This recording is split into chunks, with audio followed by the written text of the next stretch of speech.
Well, you can't say DC's not trying.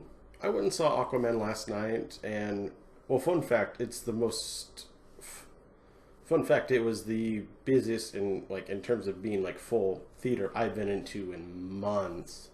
Bumblebee wasn't even half, but this one we barely got seats.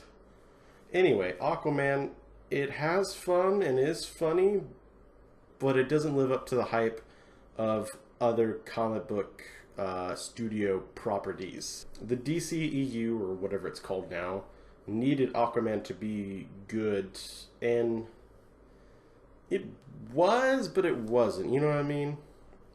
So here's the thing about Aquaman. It's the story of how Arthur Curry, Aquaman, or Jason Momoa, goes about becoming like legitimate Aquaman, because apparently he wasn't in Justice League. And Justice League happened before this film happened, and I don't know how that works out either. There's a quick one line, but the way that the characters interacted and like how it worked out is still very confusing. At least for me, yeah, without going into spoilers, you could argue maybe it's not.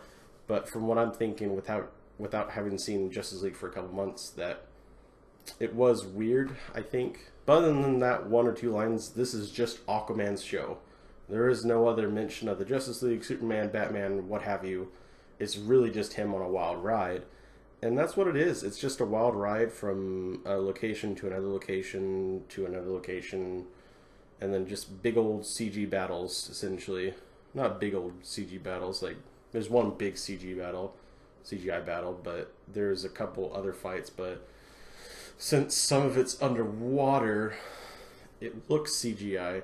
I'm not sure like how they did movement. I actually do want to buy this DVD just so I could see the behind the scenes features and see how James Wan, the director, how he managed to make everything float. I'm curious if they were on ropes, actually put them in water, CGI'd or green screen, blue screen, whatever behind them, and just had them just moving themselves. At times I thought you could tell they were on wires and just getting pulled along. Other times I thought it was just weird that it looked like they were trapped on a wire and not really swimming. You know, if you ever get stuck on like a wire in like a theater or whatever, and you're just like sitting there just like trying to like move around out of the way. They were kind of doing that and not like swimming, you know, like actual. It looked weird. But other times it did look cool. That's the thing though. It's kind of like halvesies. It did look cool, a lot of it, especially when they went like Super Saiyan speed in the water. It looked cool, and how they did it was cool, but just basic swimming looked awkward sometimes. And speaking of awkward, how about all the de-aging scenes that happen in this film? I think there's a lot of them, and if there's not a lot of them, there's a couple of them, but others do look like they're de-aged actors and actresses. So it's kind of like, I also want to look at that and see if they did that or not, because there's a lot of those scenes. And the plot itself is kind of fetch questy, if you know what I'm saying.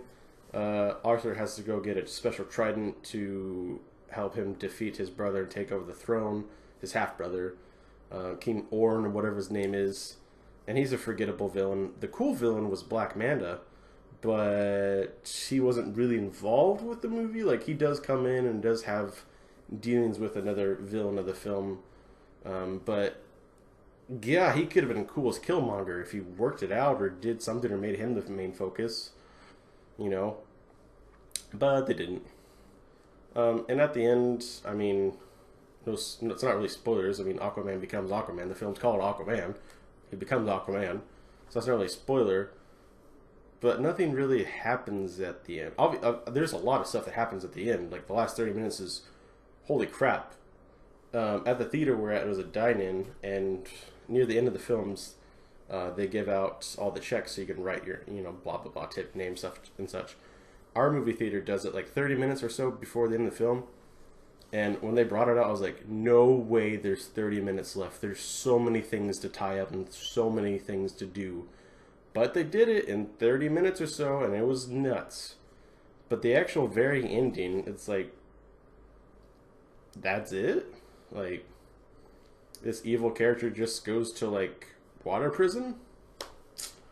And, okay, we're going to go into spoilers because I had to talk about it. So, Aquaman's mom had him, he's technically a bastard, Had him, also had another son, that's King Orm, and he like was taking over the other kingdoms of Atlantis. There's 7 apparently. Just murdering a whole bunch of dudes and girls and just everything, just kind of like dictatorship, cool beans, whatever. I guess not dictatorship, total monarchy with no other judicial system or anything like that. Anyway, he kills a lot of innocents and other Atlanteans and twists a lot of hands and is like really creepy and murders a crap ton. And at the end of the film, Aquaman's mom, who was thought to be gone but wasn't, blah blah blah, kind of like How to Train Your Dragon 2, kind of, but not as cool. She comes in and she's like, "Oh, my son, I miss you so much," and hugging him, loving him. I'm like, woman, your son just killed like a bajillion people and like murdered so many kids, babies, innocents, men, women, children, grandparents, all these things. And you're saying that wasn't on film? Yes, it was. The destruction of that town in your face. Anyway, this lady's like, "Oh, I love you, son. I'll see you soon. I'll come visit you in jail." No hard feelings. I'm like, what the fudge? And then Aquaman, he pops out. There's this huge old battle going on between a bunch of Atlanteans. And he pops out with this giant ass, like, just sea creature of hell and just starts wrecking on people. And I'm like, dude, you're coming here to start to lead them to be their king. And you just murdered, like, thousands upon them? Thousands of them? Like, what are you doing? After the war, with this little battle between Atlantean tribes and, like, different kingdoms, he's going to go to court. He's going to sit in his throne and be like, "All right, I'll take on grievances. Anyone's come up to the throne, you know, just free Q&A kind of thing. Just lay it on me." And this lady comes up with, like, a baby in her arms. And she's like, "Yeah, I have a grievance. My husband died in battle, and I want repaid from it from his murderer." And Aquaman's like, "All right, tell me who this guy is." And she's like, You killed my husband, made me a widow, and orphaned our son. You killed him, and you're supposed to be our king?" It's stupid. A lot of things don't get thought out, and because of that, I'm giving this film a solid 5 out of 10. It's right in the middle of the road. If you're a DC fan, you might enjoy it. If you're an Aquaman fan, you might enjoy it, because Jason Momoa is badass and he has a couple good scenes. But otherwise, there's a lot of cheese in this film that also bogs it down. I mean, Dolph Lundgren's in this film, so that's cheese right there. And then, just, God, there's Green Goblin in there. That's cool. You know, Willem Dafoe, but it doesn't do a whole lot. And half the time, I swear, he's CGI'd younger, and that kind of sucks. But man, you could have done a lot cooler, you know, and at a time when you need to do well, you didn't. I mean, it still could make crap ton of money. I haven't checked out the box office mojo stuff yet, and it very well could, and it probably will. Maybe give or take more or less than Bumblebee, depending on how the foreign markets go and stuff like that. But you needed to be good, like, critically, to get that buzz going.